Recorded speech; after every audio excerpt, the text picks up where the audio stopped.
A 2009 study by the Organization for Economic Cooperation and Development found that 11 of the 12 countries with the highest levels of discrimination against women were Muslim-majority countries.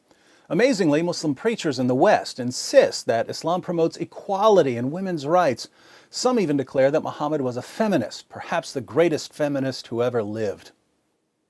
Why do these preachers spout such shameless nonsense? They preach it because they know that there's a general atmosphere of ignorance about Islam and that they can say whatever they want since there's no one to correct them. I suggest that the first step on the path to reducing the gender gap in Muslim countries is an informed population of free people who will not fall for false claims about Islam and who can therefore draw attention to the real source of the problem. With this in mind, I present 3 Quran verses every woman should know.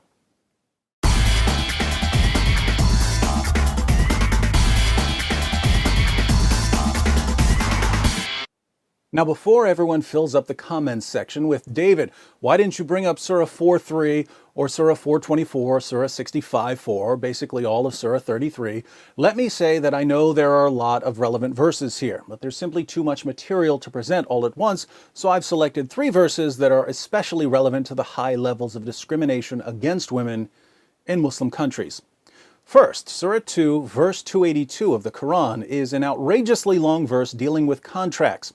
But there's an interesting part in the middle that says, "And get 2 witnesses out of your own men, and if there are not 2 men available, then a man and 2 women, such as you agree for witnesses, so that if one of them, one of the 2 women, errs, the other can remind her. If 2 men aren't available as witnesses, then get a man and 2 women." Here we find the Islamic principle that the testimony of a woman is worth half the testimony of a man. Why is this? Muhammad explains in Sahih al-Bukhari 2658.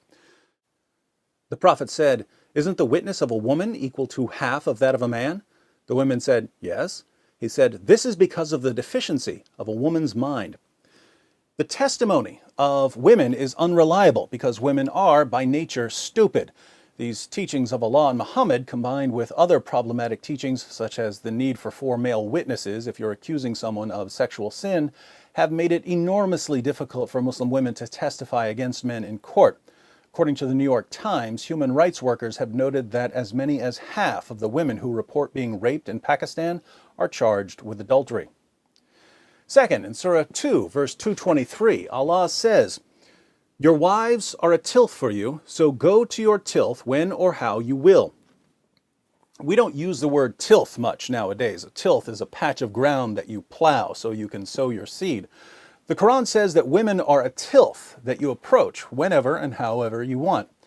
The historical background to this verse, according to Sunan Abu Dawud 2158 and 2159, which you can read by clicking the link in the description box, is that when Muslims moved to Medina, they began marrying women from Medina, and the women of Medina didn't want to have sex in certain positions. One woman told her husband not to come near her if he wanted sex in these positions. Let's read what happened.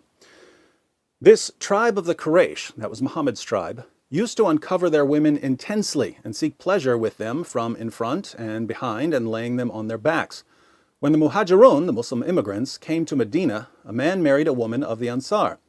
He began to do the same kind of action with her, but she disliked it and said to him, "We were approached on one side, i.e. lying on our backs.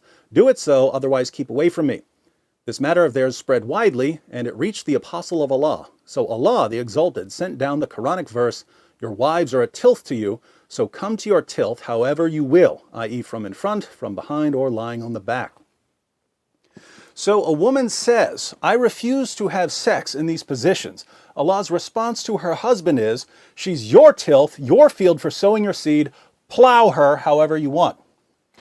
Muhammad obviously took this verse seriously, since he made it clear that when a man wants sex, a woman has to drop whatever she's doing and satisfy him. In Sunan Ibn Majah 1853, Muhammad declares, "No woman can fulfill her duty towards Allah until she fulfills her duty towards her husband. If he asks her for intimacy, even if she is on her camel saddle, she should not refuse." In Jami at-Tirmidhi 1160, Muhammad adds, "When a man calls his wife to fulfill his need, then let her come, even if she is at the oven." Third, Some women aren't as quick to obey their husbands as Allah and Muhammad demand. So what are Muslim men supposed to do about rebellious wives? Allah answers in Surah 4, verse 34. Men are in charge of women because Allah hath made the one of them to excel the other, and because they spend of their property for the support of women. So good women are obedient, guarding in secret that which Allah hath guarded. As for those from whom you fear rebellion, admonish them and banish them to beds apart and scourge them. Then, if they obey you, seek not a way against them. If your wife doesn't obey you, you warn her, banish her to a separate bed, and beat her until she does what you say. Should we be surprised that, according to a study by Human Rights Watch, more than 85% of Afghan women are victims of physical, sexual, or psychological violence or forced marriage, and that more than 60% are victims of multiple forms of violence? According to Allah and Muhammad, women are stupid. They're the property of men and have to submit themselves fully to their husbands' sexual whims. Those who don't are to be beaten into submission. Numerous studies show the real-world impact of these teachings, and yet we're told by politicians, reporters, and Muslim groups that the discrimination against women in Muslim countries has nothing to do with Islam. Unfortunately for Islam's defenders, this discrimination against women was clear during the time of Muhammad. In Sahih al-Bukhari 5825, Muhammad's child bride Aisha sees a woman whose Muslim husband beat her so severely her skin turned green. Aisha takes the woman to Muhammad and says, "I have not seen any woman suffering as much as the believing women. Look, her skin is greener than her clothes." This is Aisha, Muhammad's favorite wife, who's called the mother of the faithful, saying that Muslim women were being treated worse than pagan women. Why were Muslim women being treated so horribly? Here's why. And if you're expecting Muhammad to punish the man who beat his wife until her skin turned green, you haven't been listening. Muhammad rebuked the woman for being a bad wife. So Muslim women were viciously oppressed in the earliest Muslim community, and here we are 14 centuries later, and the situation hasn't changed. Why hasn't it changed?